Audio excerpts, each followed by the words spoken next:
Assalamualaikum warahmatullahi wabarakatuh.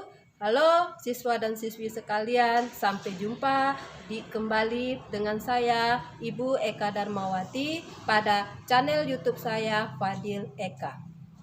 Baiklah siswa dan siswi sekalian, bagaimana kabar kalian hari ini? Semoga kalian dalam keadaan sehat walafiat. Semangat, tetap sehat. Pada kesempatan ini, Ibu akan memberikan materi tentang perubahan sosial budaya bangsa Indonesia dalam menghadapi arus globalisasi.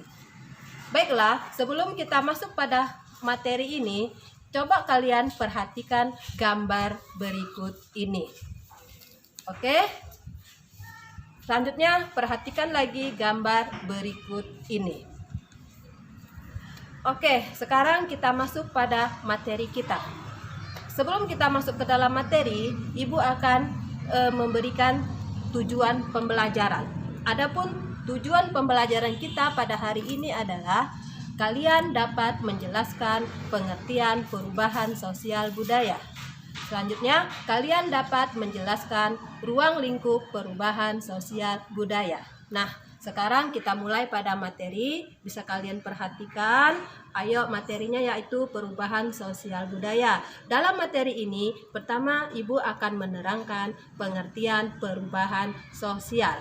Perubahan sosial menurut para ahli Selo Sumarjan adalah perubahan-perubahan yang terjadi di dalam lembaga-lembaga kemasyarakatan di dalam suatu masyarakat yang mempengaruhi sistem sosialnya, termasuk nilai-nilainya, sikap, dan pola perilaku di antara kelompok dalam masyarakat. Nah, itulah pengertian dari perubahan sosial. Kita lihat, di dalam perubahan sosial ada 4 unsur. Kamu perhatikan, yang pertama interaksi sosial, yang kedua lembaga-lembaga sosial, yang ketiga kelompok sosial, dan yang keempat pelapisan atau stratifikasi sosial. Oke, pada materi kedua di sini adalah tentang pengertian perubahan kebudayaan. Apa itu perubahan kebudayaan? Perubahan kebudayaan adalah perubahan dalam sistem ide yang dimiliki bersama pada berbagai bidang kehidupan dalam masyarakat yang bersangkutan. Nah, itulah pengertian dari perubahan kebudayaan, di mana di dalam perubahan kebudayaan terdapat 7 unsur, yaitu yang pertama sistem peralatan hidup dan teknologi, yang kedua bahasa, yang ketiga sistem pengetahuan, dan yang keempat sistem kemasyarakatan, kelima sistem ekonomi dan mata pencarian, sistem religi, dan kesenian. Untuk lebih jelasnya nanti bisa kalian buka di buku paket. Nah, perhatikan kesimpulan dari Ibu tentang pengertian perubahan sosial budaya. Jadi, perubahan sosial budaya adalah perubahan yang terjadi di dalam kehidupan masyarakat, mencakup perubahan budaya yang ada di dalamnya, yaitu terdapat perubahan nilai-nilai dan tata cara dari kehidupan tradisional menjadi kehidupan modern. Bisa kamu lihat. Nah, sekarang yang kedua di sini Ibu akan membahas hubungan antara perubahan sosial dengan perubahan kebudayaan. Perubahan sosial dan perubahan kebudayaan dia terjadi saling berkaitan. Tidak ada masyarakat yang tidak memiliki kebudayaan dan sebaliknya, dan tidak mungkin pula kebudayaan itu ada tanpa adanya masyarakat. Selanjutnya kita masuk poin yang terakhir, yaitu bentuk-bentuk perubahan sosial budaya. Dalam bentuk-bentuk perubahan sosial budaya, di sini ada 3 yang akan Ibu jelaskan. Yang pertama, berdasarkan lamanya proses perubahan. Berdasarkan lamanya proses perubahan di sini ada dua, yaitu perubahan lambat yang namanya evolusi, perubahan cepat yang namanya revolusi.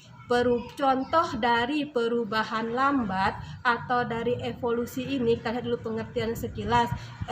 Perubahan lambat atau evolusi ini perubahan yang terjadi di dalam kehidupan masyarakat itu sendiri.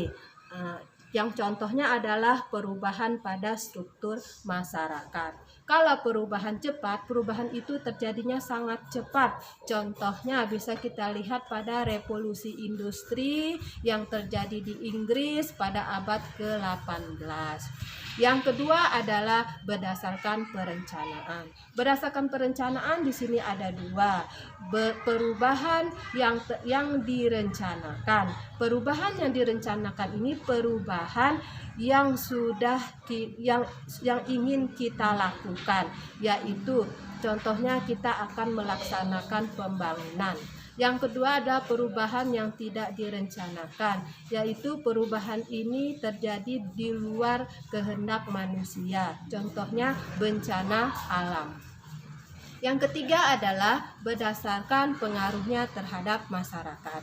Berdasarkan pengaruhnya terhadap masyarakat ada dua, perubahan kecil dan perubahan besar. Kalau perubahan kecil, perubahan ini dia membawa pengaruh yang kecil. Contohnya perubahan hanya pada model pakaian, pada model rambut. Jadi hanya diri manusia itu saja yang berubah, tidak membawa orang lain. Yang kedua adalah perubahan besar. Perubahan besar ini dia membawa pengaruh yang sangat besar terhadap orang banyak. Contohnya perubahan yang terjadi pada Undang-Undang Dasar. Nah, siswa dan siswi sekalian, hanya itulah materi yang bisa Ibu sampaikan pada hari ini. Ibu mohon kalian bisa memahami materi kita pada hari ini. Tetap semangat dan tetap sehat, jaga kesehatan dan jangan lupa cuci tangan, pakai masker dan jaga jarak. Assalamualaikum warahmatullahi wabarakatuh.